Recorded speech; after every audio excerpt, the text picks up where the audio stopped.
देखो, यही वो छेद है। ये दिखने में तो बहुत ही छोटा है, लेकिन एक बच्चे की जान बचाने के लिए मुझे ये रिस्क लेना ही पड़ेगा। ये कहकर मिनकी चिड़िया तेजी से बिना ज्यादा सोचे उस छेद के अंदर चली गई। अंदर जाने के बाद सभी पक्षी उसके बाहर आने का इंतजार करने लगे। मिंकू चिड़िया, तुम ठीक तो हो? तुमको चिंकू मिला कि नहीं? ड्रीमलैंड जंगल में मिनकी चिड़िया सबसे ज्यादा पसंद किए जाने वाली पक्षी थी, क्योंकि उसके जैसा पूरे जंगल में कोई नहीं था। एक बार मिनकी चिड़िया अपने घोंसले में बैठी हुई थी, तभी सोनू कबूतर उसके पास आया। मिनकी बहन, मुझे तुम्हारी मदद की जरूरत है। मेरा बच्चा चिंकू, जिसे उड़ना भी नहीं आता, वो खेल खेल में एक गड्ढे के अंदर गिर गया है। वो गड्ढा है तो बहुत ही गहरा, लेकिन उसका मुंह इतना छोटा है कि मैं भी अंदर नहीं घुस सकता। लेकिन मुझे लगता है कि तुम उसके अंदर घुस सकती हो और चिंकू को बाहर निकाल कर ला सकती हो। हाँ, तो फिर देर किस बात की है? चलो मैं अभी चलती हूँ। मिनकी चिड़िया सोनू कबूतर के साथ चल दी और एक जगह पहुंची। एक जमीन में एक छोटा सा छेद दिख रहा था। उसके पास ही कई पक्षी भी बैठे हुए थे। अरे मिनकी चिड़िया, तुम आ गई। देखो, यही वो छेद है जिसके अंदर सोनू कबूतर का बच्चा फंसा है। ये दिखने में तो बहुत ही छोटा है, लेकिन एक बच्चे की जान बचाने के लिए मुझे ये रिस्क लेना ही पड़ेगा। ये कहकर मिनकी चिड़िया तेजी से बिना ज्यादा सोचे उस छेद के अंदर चली गई। अंदर जाने के बाद सभी पक्षी उसके बाहर आने का इंतजार करने लगे। मिंकू चिड़िया, तुम ठीक तो हो? तुमको चिंकू मिला कि नहीं? इस सवाल पर अंदर से कोई जवाब नहीं आया। तभी सभी पक्षी छेद के थोड़ा और करीब आए। तभी मिनकी चिड़िया उस छेद से बाहर आई और सभी को नजर आया कि चिंकू उसके पैर में लटका हुआ है। अरे वाह, मिनकी चिड़िया ने फिर से अपनी जान खतरे में डालकर मेरे बच्चे की जान बचाई। कितने फक्र की बात है। मैं जब भी किसी की मदद करती हूँ तो मुझे बहुत अच्छा लगता है। इसी तरह मिनकी चिड़िया हमेशा जंगल वासियों की मदद करती थी। लेकिन एक दिन अचानक से मिनकी चिड़िया की तबीयत बिगड़ी। ये मुझे क्या हो रहा है? उसकी चीख पुकार सुनकर आसपास के कुछ पक्षी और जानवर उसके पास जमा हो गए। अरे मिनकी चिड़िया, क्या हुआ तुमको? मेरे पेट में बहुत दर्द हो रहा है, बहुत ज्यादा। ठीक है, तुम फिक्र मत करो, मैं अभी डॉक्टर बंदर को बुला लाता हूँ। कुछ देर बाद सोनू कबूतर डॉक्टर बंदर को बुला लाया। अरे मिनकी चिड़िया, मुझे समझ में नहीं आ रहा कि कैसे बोलूं और किस हिम्मत से बोलूं। अरे बताओ, ऐसी क्या बात है जो तुम इतना झिझक रहे हो? मिनकी चिड़िया सबकी मदद करती है। हम भी इसकी परेशानी दूर करने में अपनी पूरी मेहनत करेंगे। मिनकी चिड़िया का पेट पूरी तरह से खराब हो गया है। अगर इसने जल्द ही नीला सेब नहीं खाया तो शाम होने तक इसकी मौत हो जाएगी। ये सुनकर सभी चौंक पड़े और मिनकी चिड़िया भी बहुत परेशानी में आ गई। अगर बात नीले सेब की है तो मैं मिनकी को लाकर दूंगा। मुझे पता है उसका पेड़ कहाँ है। तुम हमें डरा क्यों रहे हो? मैं ऐसा इसलिए कह रहा हूँ कि इंसानों ने हमारे जंगल के 100 पेड़ काटे थे, तो नीले सेब का वो इकलौता पेड़ भी काट दिया था। इसलिए अब उसका मिलना नामुमकिन है। ये सुनकर अब सभी बहुत ज्यादा दुखी हुए और मिनकी चिड़िया को दया की भावना के साथ देखने लगे। तभी वहाँ पर छोटू खरगोश आया। अरे छोटू खरगोश, ये तुम्हारी आँख में क्या हुआ? आज सुबह ही मेरी आँख में कोई ऐसा पदार्थ गिर गया है जिसकी वजह से बहुत जलन हो रही है। मेरी आँख भी नहीं खुल रही है। अरे लगता है तुम्हारी आँख में आग के पेड़ के पत्तों का दूध टपक गया है। तो अब ये ठीक कैसे होगी? जहाँ तक मुझे पता है, काली पहाड़ी के नीचे वाले छोर पर एक ऐसा पौधा है जिस पर हरे रंग का फूल उगता है। अगर उस फूल की एक पंखुड़ी का रस तुम्हारी आंखों में डाल दिया जाए तो तुम्हारी आंखें खुल जाएगी, और अगर ऐसा नहीं किया तो आंख के साथ साथ तुम्हारा कान और दिमाग भी खराब हो सकता है। लेकिन काली पहाड़ी के नीचे तो बहुत अंधेरा होता है, वहाँ तो दिन में भी कुछ नजर नहीं आता, तो कौन वहाँ जा सकता है? ये काम मैं करूँगी। अरे तुम्हारी तबीयत तो वैसे ही खराब है, तुम कैसे ये काम कर सकती हो? कोई बात नहीं, मेरे पास रात तक का समय है। अपने मरने से पहले मैं छोटू खरगोश को नई जिंदगी देकर ही जाऊंगी। ये सुनकर सभी जानवरों की आंखें छलक आईं और मिनकी चिड़िया वहाँ से काली पहाड़ी की तरफ उड़ गई। 1 घंटे के सफर के बाद उसको काली पहाड़ी नजर आने लगी। मेरे पेट में कितना दर्द हो रहा है। हे भगवान, मुझे बस मेरा आखिरी काम पूरा करने देना, उसके बाद अपने पास बुला लेना। वो हिम्मत करके काली पहाड़ी के नीचे वाले छोर में उतर गई और इधर उधर देखने लगी। यहाँ कितने सारे पेड़ पौधे हैं, उस हरे फूल को मैं आखिर कैसे ढूंढूं? अपने दर्द के साथ उसने बहुत देर तक ढूंढना जारी रखा और आखिरकार उसे हरे रंग का फूल का पौधा नजर आ गया। उसने एक फूल तोड़ा, लेकिन जैसे ही उसको लेकर उसने उड़ना चाहा तो उसकी तकलीफ बढ़ने लगी। हे भगवान, मुझे हिम्मत दो, मुझसे अब मेरा दर्द बर्दाश्त नहीं हो रहा। मैं इस फूल को कैसे उठाऊं? बस थोड़ी देर के लिए मेरा दर्द बंद कर दो। वो जमीन पर बैठी हुई लंबी लंबी सांसें ले रही थी। उसकी आंखें बंद हुई जा रही थीं। तभी उसकी नजर सामने एक पेड़ पर पड़ी, जिस पर नीला सेब उगा था। अरे नीला सेब, ये तो वही नीला सेब है जिसे खाने के लिए बंदर डॉक्टर ने मुझे बताया था। अब उसने हिम्मत की और उड़कर पेड़ पर बैठी। उसने नीले सेब में 2-3 बार मुंह मारकर उसे अच्छे से चबाकर खाया। उसके खाते ही उसका दर्द उड़न-छू हो गया।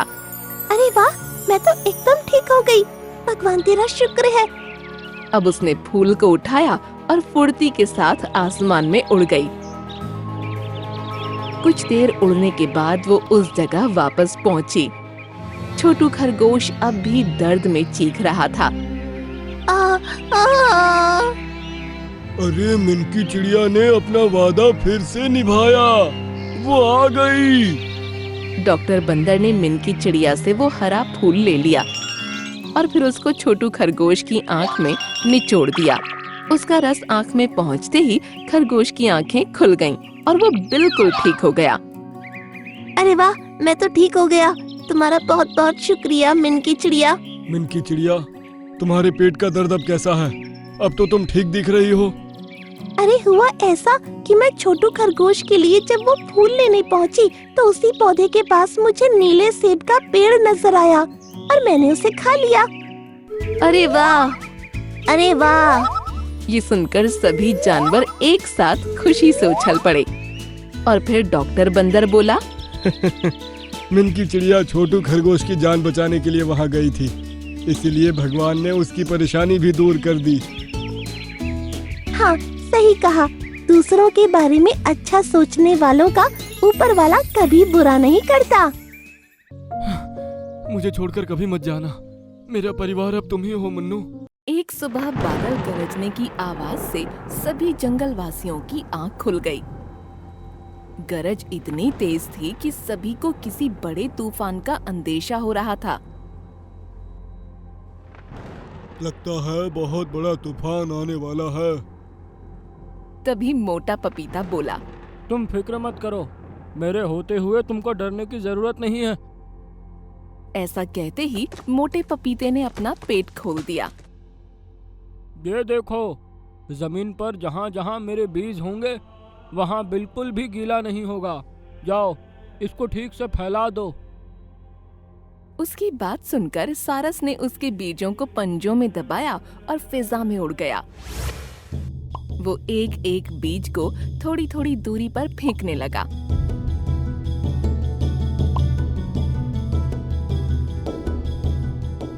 इस तरह उसने जंगल के ज्यादातर हिस्से को कवर कर लिया था। अब बहुत तेज बारिश होने लगी। सभी जानवर डर गए थे, लेकिन उन्होंने देखा कि बारिश की बूंदें जैसे ही जमीन पर गिरती फौरन सूख जाती। ये देख सभी जानवर खुश हुए और बारिश में उछल कूद कर नहाने लगे। वहीं दूसरी तरफ के जंगल में जानवरों की मुसीबत आ गई। टीनू चिड़िया का छोटा सा बच्चा, जो अभी तक बोलना भी नहीं सीखा था, अपने घोंसले में बैठा हुआ था। हे भगवान, जंगल में पानी भरना शुरू हो गया है। कहीं तेज हवा से मेरा पेड़ गिर गया तो मेरा बच्चा बह जाएगा। बंदर भैया भी दूर दूर तक नजर नहीं आ रहे हैं। समझ में नहीं आ रहा क्या करूं। तभी हवा बहुत तेज चलने लगी। उसका पेड़ हिलने लगा और घोंसला नीचे गिर गया। नहीं, मेरा बच्चा! वो उसके पीछे उड़ने लगी, लेकिन हवा का तेज भंवर उसको पीछे ले गया। घोंसले के साथ बच्चा भी तेज बहाव के साथ बह गया। बेचारा अभी बोलना भी नहीं सीखा था। उसको बारिश होना सिर्फ एक खेल लग रहा था। वो कई मीलों तक बहता रहा। उस तरफ चिड़िया माँ का रो रो कर बुरा हाल था। वो तूफान के थमने का इंतजार कर रही थी। इस तरफ वो बच्चा बहता हुआ नदी के पास आ पहुंचा। नदी के दूसरी तरफ मोटे पपीते वाला जंगल था, जहाँ बारिश हो तो रही थी, लेकिन जमीन बिल्कुल सूखी पड़ी थी। चलो तुम लोग नहाना एंजॉय करो, मैं जरा पानी पीकर आता हूँ। जल्दी आना। सारस वहाँ से पानी पीने के लिए नदी पर पहुँचा। वहाँ उसने देखा कि घोंसले के अंदर छोटा सा बच्चा झरने की चपेट में आने ही वाला था। अरे नहीं! वो तेजी से उसके पास पहुँचा और उसने अपने पंजों में दबाकर उस बच्चे को ऊपर उठा लिया। खाली घोंसला झरने की चपेट में आकर नीचे गिर गया। सारस बच्चे को लेकर वापस अपने साथियों के पास पहुँचा, जो मोटे पपीते के पास बारिश में नहा रहे थे। अरे सारस, ये बच्चा तुमको कहाँ से मिला? कितना क्यूट है ये! बच्चा सभी जानवरों को देखकर कुछ नया महसूस कर रहा था। उसने पहले कभी अलग अलग जानवर नहीं देखे थे। ये नदी में बह रहा था, झरने की चपेट में आने ही वाला था। वो तो अच्छा हुआ मैं वहाँ पहुँच गया और मैंने इसको बचा लिया। अब मैं इसको अपने बच्चे की तरह पालूंगा। सभी जानवर सारस की दरिया दिली देखकर खुश हो गए। सारस उसका खास ध्यान रखने लगा और कुछ ही दिनों बाद बच्चा बोलना सीख गया। सारस ने उसका नाम मुन्नू रख दिया। एक दिन सारस और मुन्नू मोटे पपीते की छांव में बैठे हुए थे। तभी मुन्नू की नजर एक चिड़िया पर पड़ी, जो उसी के जैसी दिखने वाली थी और आसमान में उड़ रही थी। टी टी टी कहता हुआ वो सारस की गोद से निकला और उस चिड़िया के पीछे भागा। सारस को ये देखकर डर लगा। मुन्नू, कहाँ जा रहे हो? ये सुनकर मुन्नू ने एक बार उस उड़ती चिड़िया को देखा, जो उसकी तरफ देख भी नहीं रही थी। फिर उसने सारस की तरफ देखा, जिसकी आंख में आंसू दिख रहे थे। वो तेजी से वापस भागकर सारस के पास पहुंचा। सारस ने उसको चिपटा लिया। मुझे छोड़कर कभी मत जाना, मेरा परिवार अब तुम ही हो मुन्नू। मुन्नू भी उससे लिपट गया और आसमान में उस चिड़िया को देखने लगा, जो अब बहुत दूर जा चुकी थी। अगले दिन जंगल में बाज आया। अरे वाह, तुम्हारा जंगल तो बहुत अच्छा है। यहाँ की जमीन भी बिल्कुल सूखी है। हमारे जंगल में तो बहुत ही बुरी बाढ़ आ गई है। सभी जानवर जंगल छोड़कर भाग निकले हैं। अरे ये कैसे हो सकता है? मैं अभी जाकर तुम्हारे जंगल की परेशानी दूर कर दूंगा। तुम एक सारस होकर कैसे जंगल की परेशानी दूर कर सकते हो? मेरे बीज है ना, शायद सारस मेरे बीजों का इस्तेमाल करने की सोच रहा है। आपने सही समझा मोटे पपीते। सारस ने मोटे पपीते के बहुत सारे बीज लिए और फिर उनको लेकर निकल पड़ा। बांस के जंगल पहुंचकर उसने देखा कि वहाँ पानी ही पानी है। सभी परेशान हैं। कोई कहीं फंसा था तो कोई कहीं। उसने एक एक करके थोड़ी थोड़ी दूरी पर मोटे पपीते के बीजों को गिराना शुरू किया। जहाँ जहाँ मोटे पपीते का बीज गिरता, वहाँ कई मीटर तक पानी सूख जाता और जमीन अच्छी हो जाती। इसी तरह से उसने लगभग आधे जंगल को ठीक कर दिया। सभी जानवर अब खुशी मनाने लगे और हाथ हिलाकर सारस का धन्यवाद करने लगे। जंगल से भागे हुए बाकी जानवर भी अब जंगल में वापस आ गए।